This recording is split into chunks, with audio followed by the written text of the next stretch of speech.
Hey there, Jeremy here from rcnightmare.com. Kind of hiding behind a new toy that I just got. Well, I got about a month ago, and I'm finally getting to open the darn thing. Is a OFNA Hyper 9E. This is obviously a pretty popular buggy. I've been trying to get into buggies a little bit more, and this is my first ace scale. So I'm looking forward to this build. I'm looking forward to the new terrain that I can tackle with it. Generally, when you go to ace scale, you're going to have, just everything gets bigger. It's heavier, but you can handle a lot more terrain, and you can handle things, bigger jumps. You can get sicker air because you're running just a faster, more powerful motor. You can just tackle so much more. So, takeaways right away from the box. I'm kind of bummed out that the box looks so crusty. It's cool and all, but they didn't bother to update the box for the electric version. So most of the information on here is actually for the Nitro. So they're telling me great things about their innovative angled engine and their braking systems and all that. But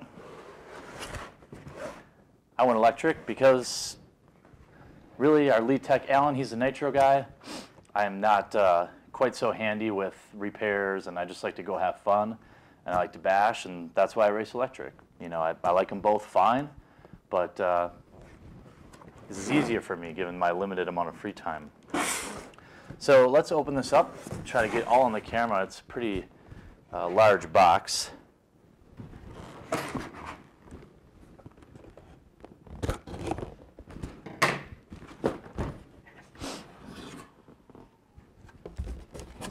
So what you see right away is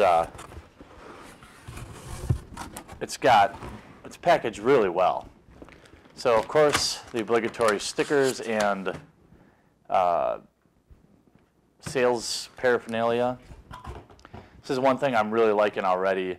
With a lot of the ace scales, even when you saw us unbox something like a B4 or B44, the box was like just barely big enough to fit everything in. I know it's really irrelevant, but I like it. So they've got your OFNA foams for the tires, and then you've got your rims. A lot of people like to dye these standard white ones. I did a dye job with RIT and boiling water, and it actually turned out pretty rad. I went orange, and they look pretty cool.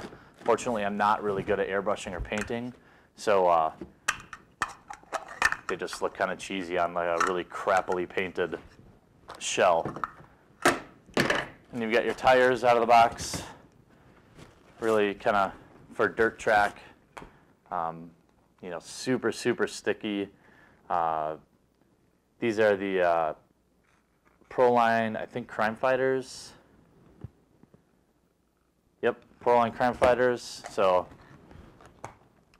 haven't used them before, but I'm excited to kind of check them out and give you guys our review. One thing I'm noticing right away is there's a lot fewer bags. Here you've got your shocks, your shock assembly right away out of the box.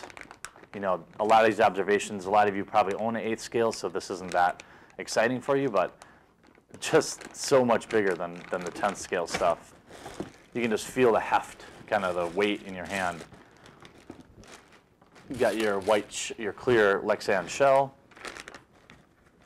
You've got your wing. Again, this can be dyed too, in the traditional dipping sense. That's a method a lot of people use.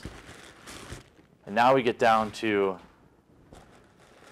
the chassis. This is one of the reasons I went with the Hyper.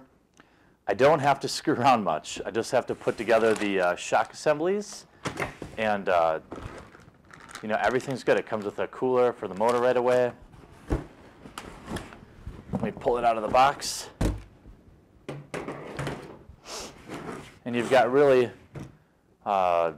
most of the small stuff all assembled. One thing you'll note right away, just really solid design.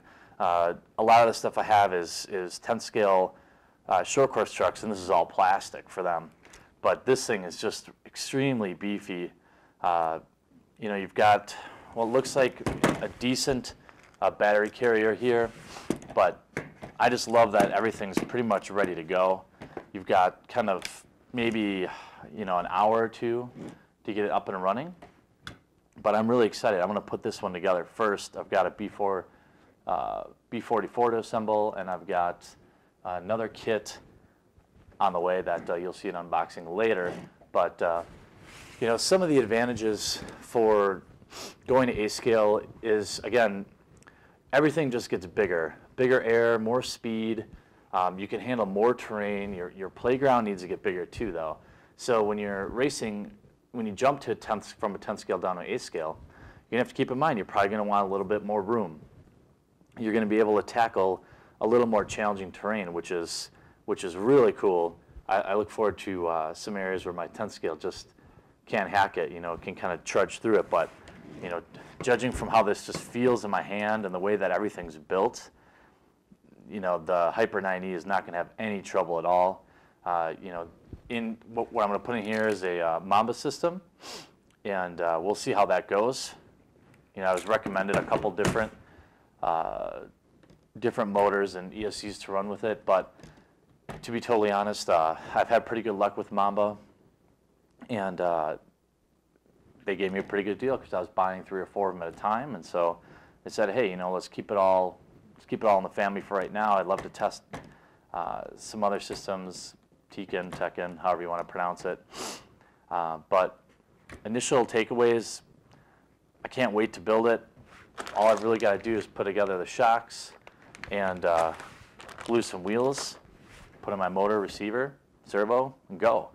I haven't decided what servo I haven't totally decided what servo I'm going to put in here yet. I want to have enough power, certainly, to handle all the force and be able to turn aggressively at high speeds and things like that. I'll probably go with maybe a high-tech or something like that. But yeah, so A-scale Hyper 9E. You'll be seeing some running videos of this real soon. Maybe put a little onboard camera on here for our first run. If you have any questions about the unboxing, anything that came with it, my takeaways as I do the build, feel free to post them in the comments below. And if you get a chance, subscribe to our channel because we try to upload a couple of videos every single week. We've also got a website where you can check out one of the most frequently updated RC blogs on the web and take part in a really fun, friendly forum. And so that's it, and we'll see you next time.